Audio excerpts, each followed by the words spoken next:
Fruit for Thought, Recovering the Original Fruit/Fruits of the Spirit and Harvesting It/Them Today. Written by Art Edwards, copyright 2022. This presentation and recording were done by Casey Evans with permission from the author.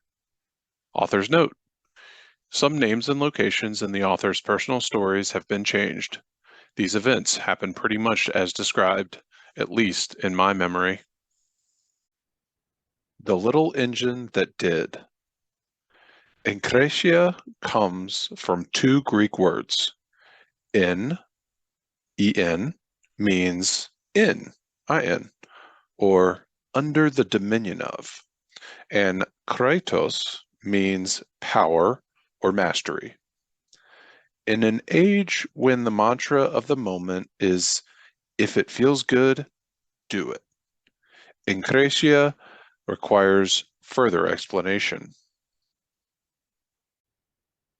Let's look at the fruit of the Spirit called Egkrateia, or self-control, by returning to the 1996 Olympics in Atlanta, Georgia.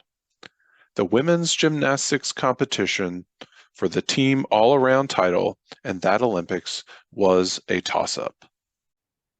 The Magnificent Seven represented the USA, but the Russians were right on their heels as the events moved into the final rotation for the gymnasts. The outcome was far from certain. The USA had two competitors left, Carrie Strug and Dominique Marcineau. Dominique had fallen off the balance beam in the previous rotation, landed on her head, and was far from her best self. Dominique was lucky she hadn't been knocked out. Gymnasts don't get to wear helmets. Next, it was Carrie's turn. At 14, Carrie had been the youngest member of the 1992 U.S. squad at the Barcelona Olympics, where her team shared the bronze medal. She knew the thrill of victory and brought a string of medals from USA and world competitions with her to the Atlanta Olympics. However, she had also known the agony of defeat and had been carried out of the gym on a stretcher a few years earlier after an accident on the uneven parallel bars. Now, she faced the vaulting horse. Note: a vaulting horse, like the one shown in this picture, is similar to the one Carrie Strug used, but with pommels. This event presented the highest level of risk. Danger was present from the first jump to the last twist. Women had been paralyzed and even killed after making the most minuscule of mistakes. The vaulting horse has been redesigned since Carrie faced it. Basketball players with off nights risk shooting air balls. The worst that happens to a swimmer in a bad race is spending extra time in the water. Gymnasts are different.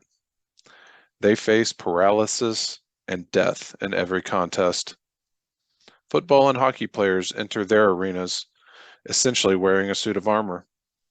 Gymnasts are protected by slippers and leotards. The vaulting horse was not Carrie's best event, and her first vault in this final rotation had not been good enough to seal the victory for Team USA. In fact, on the landing, Carrie had mangled her ankle. No one would learn until later that she had suffered a third-degree lateral sprain, 2 torn ligaments, and tendon damage. Everyone knew she was in pain. She asked her coach if she had to attempt her second vault. With Dominique's status uncertain, he told her the team needed her. And so, she stared down the vaulting horse. 82 feet away, it waited for 4-foot 11-inch and 88-pound gymnast. It was wider than she was tall and more than 3 times heavier. She had to dive, flip, and twist onto a launching pad. And then, with the easy stuff behind her, she had to collide with an 18-inch patch of leather and go airborne into a series of twists, flips, and rotations that ended with a two-footed landing from a 10-foot height. She pounded down the runway with fire shooting up her ankle at every step, and yet the pain of sprinting was nothing compared to what awaited her at the end of the vault when she crashed to Earth. She sprinted, dove, launched off the pad, flew, twisted, flipped, extended, and slammed down onto the mat with a near-perfect landing. She clinched the title. Talk about self-control. Paul called it Egkrateia. Egkrateia in Paul's day. There are two key concepts to keep top of mind and heart about Egkrateia, as Paul saw it. First, this is self-control. It is not control of others, parents, kids, coworkers, friends, enemies, or bosses. Neither is it control of a situation, illness, global warming, the markets, or traffic. It is control of yourself. The Greeks who read or heard Paul's words understood Egkrateia as the control of a practiced gymnast. They would have loved Carrie Strug. In some ways, Egkrateia is akin to the control that comes from learning yoga. Self-control is the culmination of a long-term regimen of discipline. It means channeling all your strength, ability, and spirit into the task at hand. It takes macrothumia, patience, to develop Egkrateia. You might think about it this way. Christianity requires Egkrateia. Christianity is not like riding a bike.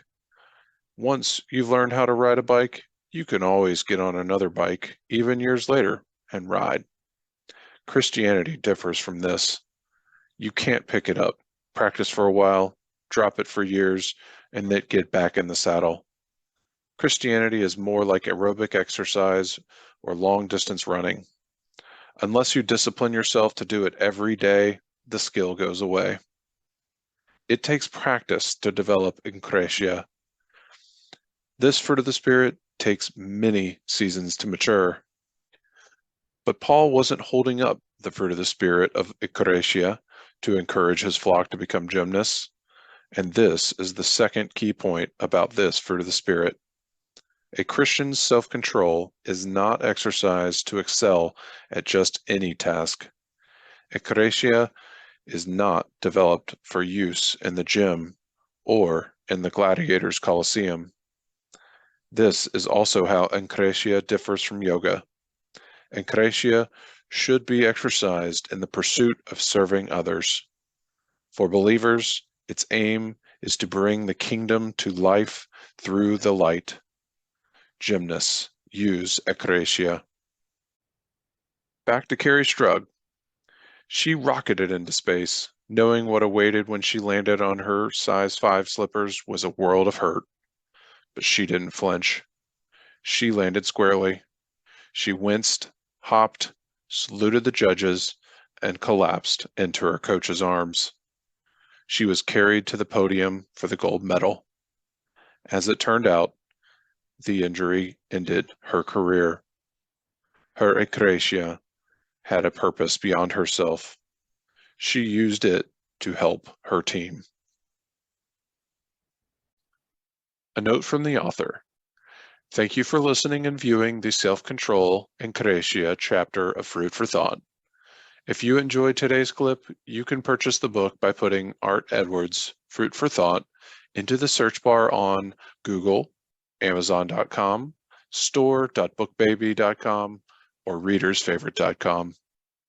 To see clips for the rest of the book, go to the YouTube channel Casey Evans 9605. Grace and peace, Art Edwards. Scripture. It teaches us to say no to ungodliness and worldly passions, and to live self-controlled, upright, and godly lives in this present age. Titus, chapter 2, verse 12, New International Version.